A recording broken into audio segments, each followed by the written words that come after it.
M குருவே போற்றி போற்றி, எம் குலதெய்வமே போற்றி போற்றி. அனைத்து ஜோதிட நண்பர்களுக்கும் சகோதரிகளுக்கும் அடியனின் அன்பான வணக்கங்கள். நான் ஜோதிடர் மணிவண்ணன். இந்த பதிவில் வாழ்க்கையில் எவ்வளவோ வேண்டுதல்களும் பரிகாரங்களும் செஞ்சு இதுவரை எந்த பலனும் இல்லைங்க, கஷ்டம்தான் மிச்சம்னு சொல்கிறவங்களுக்கும், வாழ்க்கையில் நேர்மையாக எப்படியாவது பொருளாதார ரீதியாக முன்னேறி கொஞ்சமாவது நம்ம பிள்ளைங்களுக்கு சேர்த்து வச்சுட்டு போகணும்னு ஆசைப்படுறவங்களுக்கும், என்னுடைய வேண்டுதல்கள் எப்போதான் நிறைவேறும்னு காத்துக்கிட்டு இருக்கவங்களுக்கும் தேவையான சித்தர்கள் சொல்லி வச்ச வழிபாட்டு முறையைத்தான் பார்க்க போகிறோம். அனைத்து தனங்களும் பெற்று தன்னிறைவு வாழ்வை அடைய வழிகாட்டும் தனதாரை, தன ஓரை, தனராசி, தன ஓரையில் தனராசி பற்றியும், எந்த நட்சத்திரக்காரர்கள் எந்த நேரத்தில் எந்த தெய்வத்தை வழிபட வேண்டும் என்றும் பல ஞானிகளும் சித்தர்களும் சொன்ன மறைஞான விஷயத்தையே இந்த பதிவில் பார்க்க போகிறோம். எம் குருவின் அருளோடு வழங்கும் இந்த பதிவு பற்பல மனிதர்களின் வாழ்வை மாற்றும் என்றும் அதற்கு நான் ஒரு கருவியாக இருக்க வாய்ப்பு வழங்கிய பிரபஞ்சத்திற்கும் நன்றிகள் கோடி. இந்த பிரபஞ்சத்தில் நடக்கிற எல்லா செயல்களுக்குமே ஏதோ ஒரு காரண காரியங்கள் கண்டிப்பாக இருக்கும். இங்கே எதுவுமே தற்செயலானது அல்ல. இந்த பதிவு உங்கள் கண்ணில் பட்டதுக்கும் நீங்கள் செய்த ஏதோ ஒரு புண்ணியத்திற்கு கிடைத்த பலாபலனாக கூட இருக்கலாம். ஒரு சிலர் கவனிக்காமல் கடந்து போயிருக்கலாம். உங்களோட அன்றாட வாழ்வில் சந்தித்த மனிதர்களில் ஒரு சிலருக்கு பொருளாதாரம், வீடு, வாசல், தொழில், திருமணம் அப்படின்னு எல்லாம் ரொம்ப ஈஸியாக கிடச்சிருக்கும். ஆனால் உங்களுக்கு பல காலம் காத்திருக்க நேர்ந்திருக்கலாம், பிறகு கைகூடி இருக்கலாம். ஏன் தற்போது வரைக்கும் காத்திருப்பவர்களும் இருக்கத்தான் செய்கிறார்கள். ஏன் இந்த நிலை? எல்லாம் தனதாரையின் மகிமையே. ஏனென்றால் அவர்களும் உங்களைப் போலவே கோயில்களுக்கு சென்று பரிகாரங்களும் வேண்டுதல்களும் செய்திருக்கலாம். இருப்பினும் அவர்கள் தெரிந்தோ தெரியாமலோ அவர் பிறந்த நட்சத்திரத்திற்கு உரிய, அதாவது அவருடைய ஜென்ம நட்சத்திரத்திற்கு உரிய தனதாரையில் வரும் தன ஓரையில் ஒரு சில நிமிடங்கள் அவர்களையே அறியாமல் முழுமையான வேண்டுதல்களை மன ஒருமைப்பாட்டோடு செய்திருக்கலாம். ஆம், எவர் ஒருவர் தன் ஜென்ம நட்சத்திரத்திற்கு உரிய தனதாரையில் வரும் தன ஓரையில் தனக்குரிய தனநாதனை வழிபடுகிறார்களோ அவர்கள் பொருளாதாரத்தில் மட்டுமல்ல, ஒரு மனிதன் வாழத் தேவையான அனைத்து விஷயங்களுமே கிடைக்கப் பெறுவார்கள் என்பதே சித்தர்களின் வாக்கு. இத்தகவல்கள் ஏற்கனவே உங்களுக்கு தெரிந்திருக்கலாம். பலர் இதை பற்றி தெரிவித்திருந்தாலும் ஒரு சிலரை தவிர வேறு யாரும் முழுமையான தகவல்களை தரவில்லை என்பதே உண்மை. ஏனென்றால் ராகு பகவான் மற்றும் கேது பகவானுக்கு ஒரு நாளில் வரும் ஓரைகளில் இடமில்லை. ஆதலால் ராகு பகவான் மற்றும் கேது பகவான் ஆட்சிக்குட்பட்ட நட்சத்திரத்தில் பிறந்தவர்களுக்கு உரிய தனதாரையை கணிப்பதில் சிரமங்கள் இருந்திருக்கலாம். ஆயினும் பல வருட ஆராய்ச்சியிலும் அனுபவத்திலும் கண்டுணர்ந்த அரிய தகவல்களை இங்கு தர உள்ளோம். தவிர்க்காமல் தொடர்ந்து இப்பதிவை பார்த்து பயன்பெறுங்கள் நண்பர்களே. முதலில் ஓரை என்றால் என்ன? ஓரை என்றால் நேரம் என்று பொருள்.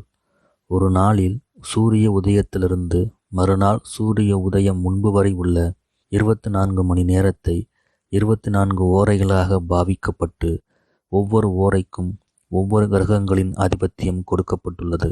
உதாரணமாக ஞாயிற்றுக்கிழமைகளில் சூரிய உதயம் சுமார் 6 மணிக்கு என்று வைத்துக்கொண்டால் அன்று முதல் 1 மணி நேரம், அதாவது காலை 6 மணி முதல் 7 மணி வரை உள்ள அன்றைய தினத்தின் அதிபதியான சூரியனின் ஓரை, அதாவது சூரிய ஓரை என்றும், அதைத் தொடர்ந்து வரும் 7 to 8 சுக்கிர ஓரை என்றும், 8 to 9 புதன் ஓரை என்றும், 9 to 10 சந்திர ஓரை என்றும், 10 to 11 சனி ஓரை என்றும், 11 to 12 குரு ஓரை என்றும், 12 to 1 செவ்வாய் ஓரை என்றும், மறுபடியும் 1 முதல் 2 வரை உள்ள 1 மணி நேரம் சூரிய ஓரை என்று தொடர்ந்து வந்து கொண்டிருக்கும். ஒரு குறிப்பிட்ட ஓரை ஒரு நாளில் அதிகபட்சமாக 3 முறை வரலாம். சரி, தாரை என்றால் என்ன? தாரை என்பதற்கு மலை என்று பல பொருட்கள் இருந்தாலும் இங்கு தாரை என்பது நட்சத்திரத்தை குறிக்கும். அதாவது 27 நட்சத்திரங்களும் பொதுவாக 27 தாரைகள் என்றே நம் முன்னோர்கள் அழைத்தனர். தனம் என்றால் பொருளாதாரம், பணத்தை மட்டும் குறிப்பதல்ல.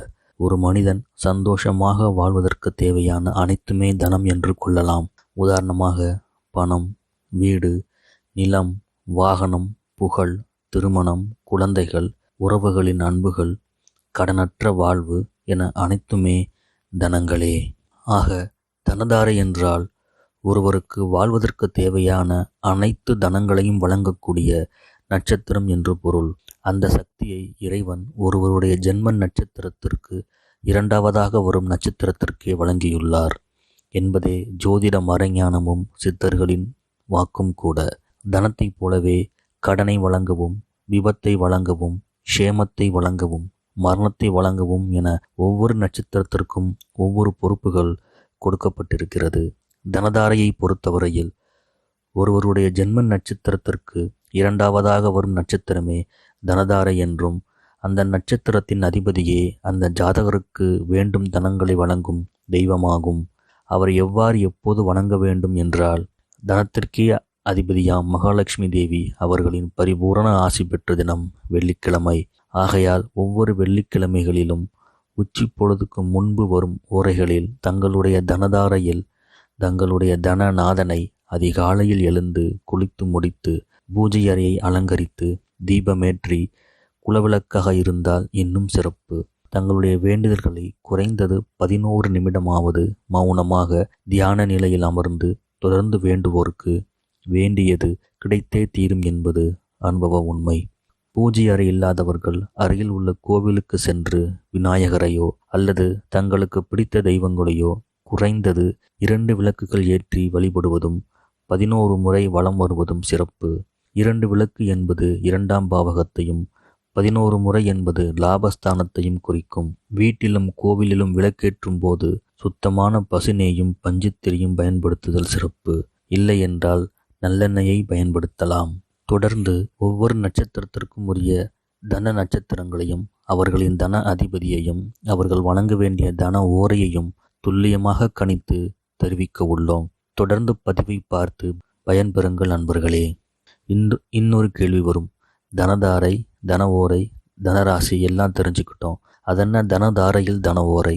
உதாரணமாக அஸ்வினி நட்சத்திரத்தை எடுத்துக்கொண்டால் அஸ்வினிக்கு தனதாரை என்பது அடுத்து வரும் சுக்கிர பகவான் நட்சத்திரமான பரணி நட்சத்திரமே. பரணிக்கு அதிபதி சுக்கிர பகவான். ஆக சுக்கிர ஓரை என்பது வெள்ளிக்கிழமைகளில் முதல் ஓரையே சுக்கிர ஓரையே. அன்று சூரிய உதயம் 6 மணி எனில் காலை 6 மணி முதல் 7 மணி வரை உள்ள சுக்கிர ஓரையில் அஸ்வினியில் பிறந்தவர்கள் சுக்கிர பகவானை வழிபட்டால் அவர்கள் கேட்டது கிடைக்கும். ஒருவேளை அன்று சூரிய உதயம் 6:20 எனில் 6:20 முதல் 7:20 வரை உள்ள 1 மணி நேரமே சுக்கிர ஓரையாகும். எப்போதும் ஓரைகள் சூரியன் உதிக்கும் நேரத்திலிருந்தே கணக்கிடப்படும். தனதாரையில் தன ஓரை என்பது யாதெனில், ஒருவேளை அந்த வெள்ளிக்கிழமை முழுவதும் பரணி நட்சத்திரமாக இருப்பின் அது இன்னும் கூடுதல் சிறப்பு.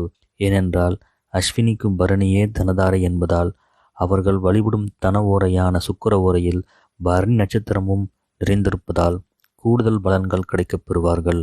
தனதாரையில் தன ஓரை என்பது வருடத்திற்கு 2 அல்லது 3 முறை மட்டுமே வரப்பெறும். எவர் ஒருவர் தங்களுடைய தனதாரையில் குறிப்பிட்ட வேண்டுதல்களை தொடர்ந்து வைத்து வருகிறார்களோ அவர்களுக்கு கூடிய விரைவில் வேண்டியது கிடைக்கப் பெறுவார்கள் என்பது நாம் கண்டறிந்த அனுபவ உண்மை. நம்முடைய வேண்டுதல்கள் எப்படி இருக்கணும்னா, ஓரிரு வார்த்தைகளில் இருந்தால் இன்னும் சிறப்பு. உதாரணமாக, பணம் வேண்டும், வீடு கட்டணும், தொழில் அமையணும், வேலை கிடைக்கப் பெறணும், திருமணம் நடக்கணும், குழந்தை பிறக்கணும், இதுபோல இருந்தால் கூடுதல் சிறப்பு. சில தவிர்க்க முடியாத சூழ்நிலையில் தனதாரையில் வழிபாடு செய்ய முடியவில்லை என்றால் கூட பரவாயில்லை. ஆனால் ஆண்டுக்கு 2 அல்லது 3 முறை மட்டுமே வரும் தனதாரையில் வரும் தன ஓரையில் எப்படியாவது வழிபாடு செய்து விடுங்கள் நண்பர்களே. இந்த பதிவில் கும்பராசி மண்டலத்தில் இடம்பெற்றுள்ள நட்சத்திரங்களுக்குரிய தனதாரையை பார்க்க போகிறோம். முதலில் அவிட்டம் நட்சத்திரம். அவிட்டம் நட்சத்திரத்தில் பிறந்தவர்களுக்கு உரிய தனதாரையாக இரண்டாவதாக வரும் சதயம் நட்சத்திரமே அமைய பெற்றுள்ளது. சதயம் நட்சத்திரத்தின் அதிபதி ஸ்ரீ ராகு பகவான். ஆனால் தினமும் வரும் 24 ஓரைகளில் ராகு பகவானுக்கு இடமில்லை என்பதால் தங்கள் அவிட்டம் நட்சத்திரத்தின் அதிபதியான ஸ்ரீ செவ்வாய் பகவானே தங்களின் தனாதிபதியாகவும் அவரின் அதிபத்தியம் கொண்ட செவ்வாய் ஓரையே தன ஓரையாகவும் சித்தர்களும் ஞானிகளும் கண்டுணர்ந்து கூறியுள்ளனர். இருப்பினும் செவ்வாய் ஓரை வெள்ளிக்கிழமைகளில் அதிகாலை 4 மணி முதல் 5 மணி வரையும், காலை 11 மணி முதல் 12 மணி வரையும் உள்ளதால் எந்த நேரத்தில் வழிபாடு செய்வது என்று குழம்பிக் கொள்ள தேவையில்லை. இந்த இரு ஓரைகளிலும் எந்த ஓரையில் வேண்டுமானாலும் வழிபாடு செய்யலாம். இருப்பினும் இரண்டாவதாக வரும் காலை 11 மணி முதல் 12 மணி வரை உள்ள காலமே மிகவும் சிறப்பு வாய்ந்ததாக கருதப்படுகிறது.